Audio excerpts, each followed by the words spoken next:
စီယန်နွမ်းပါတာကြောင့်မန္တလေးရွှေစီမှာကလေးလုံသမားဖြင့်လောက်ကန်ရင်အသက်ပေးခဲ့ရတဲ့အသက်10နှစ်အရွယ်အိမ်ကူမိန်ကလေးပြီးခဲ့တဲ့မလ28ရက်နေ့ကလှုပ်ခတ်ခဲ့တဲ့အင်အားပြင်းငလင်ကြီးမှာအသက်ဆုံးရှုံးခဲ့ရတဲ့လူပေါင်းများစွာရှိတဲ့နဲ့အွန်လိုင်းပေါ်မှာလူစိတ်ဝင်စားမှုများခဲ့တာကတော့မန္တလေးရွှေတို့မိသားစုပဲဖြစ်ပါတယ်။မန္တလေးရွှေကတော့အားလုံးသိကြတဲ့အတိုင်းငလင်လှုပ်ပြီးခဲ့တဲ့ကခင်ပွန်သမီးနဲ့အိမ်ကူမိန်ကလေးတို့ကိုရှာတွေ့နိုင်မှုနေ့စဉ်မပြတ် Green Wall Hotel ရှိမှတွားရောက်ဆောင်ဆိုင်နေခဲ့သူပါ။ငလင်ကြောင့်မန္တလေးမြို့ရဲ့ထိခိုက်ပျက်စီးမှုအများဆုံးဟိုတယ်တစ်ခုဖြစ်တဲ့ Green Wall Hotel ကဆိုရင်ငလင်လှုပ်ပြီးကယ်ဆယ်ရေးချက်ချင်းလက်မခံခဲ့တဲ့ဟိုတယ်တစ်ခုပါ။ဥပဒေနဲ့ညီစွန်းတဲ့အလုပ်တွေလုပ်ကိုင်နေတာကြောင့်ချက်ချင်းကယ်ဆယ်ရေးမလုပ်နိုင်ဘူးဆိုတဲ့သတင်းတွေထွက်ခဲ့ပြီးရက်သတ္တပတ်တစ်ပတ်လောက်အကြာမှကယ်ဆယ်ရေးလုပ်နိုင်ခဲ့တာပါ။မန္တလေးရွှေကလည်းအဲ့ဒီအချိန်ကာလအတိုင်းအတာတခြားလုံးခင်မွန်းတဲ့သမီးလေးတွေနဲ့အိမ်ကူမိန်းကလေးတို့အသက်ရှင်ရက်ပြန်တွေ့နိုင်မှုနေ့စဉ်မပြတ်ဆောင်ဆိုင်နေခဲ့ပေမဲ့စိတ်မကောင်းစွာနဲ့ဆုံးပါသွားခဲ့ရတာပါ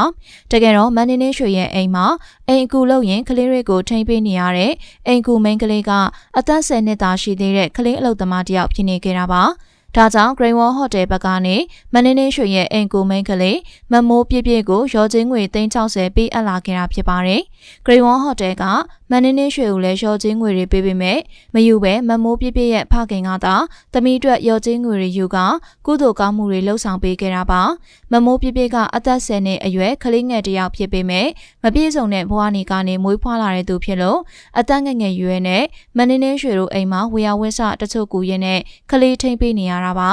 မမိုးပြပြရဲ့မိခင်ဖြစ်သူကလည်းမရှိတော့တာကြောင့်ဖခင်ကြီးကလည်းသမီးဖြစ်သူကိုမန္တလေးရွှေတို့အိမ်ကိုဆေးလှုပ်ကအလုပ်ခိုင်းခဲ့တာပါဒါကြောင့်မမိုးပြပြခင်ဗျာသူနဲ့အသက်အရွယ်မတိမ်မယိမ်းသာရှိတဲ့မန္တလေးရွှေရဲ့သမီးလေးတွေကိုထိန်းချောင်းပြုစုရင်းအိမ်လုပ်တွေကိုလည်းကုလုပ်ခဲ့ရတာပါကလေးထိန်တယောက်ဖြစ်တာကြောင့်မမိုးပြပြကမန္တလေးရွှေရဲ့သမီးလေးတွေတွားလျာကိုလည်းလိုက်ပါဆောင်ရှောင်ရတာပါဒါကြောင့်မန္တလေးရွှေရဲ့ခင်ပွန်းနဲ့သမီးတွေတဲခိုရာ Green Wall Hotel ကိုလည်းလိုက်ပါဆောင်ရှောင်ရပြီးငလင်နံကြုံတွေ့ရကအသက်ဆုံးရှုံးခဲ့ရတာပါမမိုးပြပြအနေနဲ့အသက်မပြည့်ခင်ကလေးပွားမှာကလေးကအလုတ်လောက်ကန်ခဲ့ရသလိုအခုလိုမျိုးငလင်အဖြစ်ဆိုးကြီးနဲ့ကြုံတွေ့ကသေဆုံးခဲ့ရတာကြောင့်ဖခင်ဖြစ်သူကရှူကြုံမရဖြစ်နေခဲ့တာပါ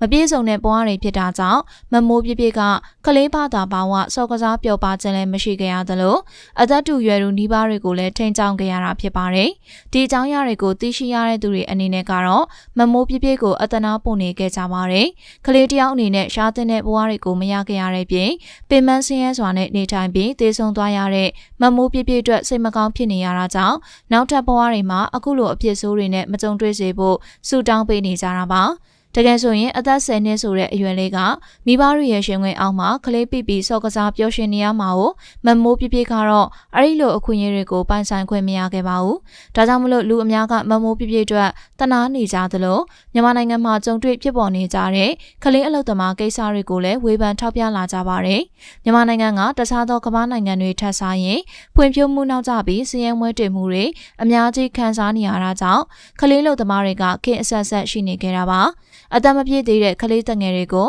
မိဘတွေကကျုံငွေဆောင်ရှောက်ဖို့ဈေးစကားမတက်နိုင်ရင်အလုတ်ထွက်လှုပ်ရှားခိုင်းတာတွေနဲ့စွန့်ပစ်တာတွေအများကြီးကြုံတွေ့နေရတာပါမမိုးပြပြလိုအိမ်ကူလုံးနေရတဲ့ကလေးတငယ်တွေလည်းရှိသလိုလက်ဖက်ရည်ဆိုင်လိုနေရာမျိုးမှာတောက်တူမဲရလှုပ်ရတာတွေနဲ့လမ်းဘေးမှာတောင်းစားရတာတွေကလည်းတူးနဲ့တေးရှိနေခဲ့ပါတယ်ဒါကကလေးတငယ်တွေအတွက်မဖြစ်တဲ့ကိစ္စဖြစ်ပြီးတော့နိုင်ငံတကာမှာဆိုရင်ကလေးတငယ်အခွင့်အရေးတွေနဲ့ညှိစွန်းနေနိုင်ပါတယ်မိဘအနေနဲ့ကိုသားသမီးကိုခိုင်းစားတာဆိုပေမဲ့ကလေးအလုပ်သမားတွေကတော့ရှိမလာတဲ့နာကြောင့်မမိုးပြပြကစားလို့ကလေးအလုပ်သမားတွေနဲ့ပတ်သက်ပြီးလူများကဝေဖန်ထောက်ပြနေကြတာပါအသက်ပြည့်ပြီးလူငယ်တယောက်အနေနဲ့ကိုအားကိုရုန်းကန်နေရတာကဖြစ်တဲ့အခြေအနေဆိုပေမဲ့မမိုးပြပြတို့လိုအသက်မပြည့်တဲ့ကလေးတွေကိုတော့မပြည့်လဲရင်တော့အလောက်ခိုင်းမစားသင့်ဘူးဆိုပြီးတော့လည်းပြောနေကြတာပ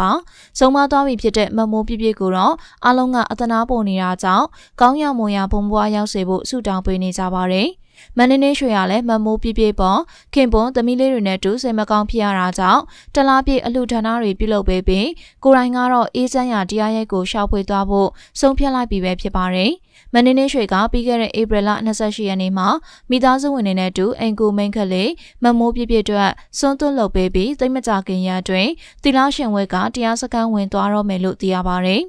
အခုကြည့်နေကြတဲ့ပရိသတ်တို့အနေနဲ့ရောစီရန်နွားပါတာကြောင့်မနင်းရွှေစီမှာကလေးလုံသမားဖြစ်လောက်ကိုင်းရင်အသက်ပေးခဲ့ရတဲ့အသက်10နှစ်အရွယ်အိမ်ကူမိန်းကလေးမမိုးပြပြနဲ့ပတ်သက်ပြီးတော့အမြင်လေးတွေကိုလည်းပြောပြပေးခဲ့ကြပါအောင်နော်မမိုးပြပြပါဝင်ငလင်ကြောင့်ဆုံးပါသွားသူတွေအားလုံးလည်းကောင်းရမွန်ရရောက်စေဖို့ဆုတောင်းပေးလိုက်ပါရရှင်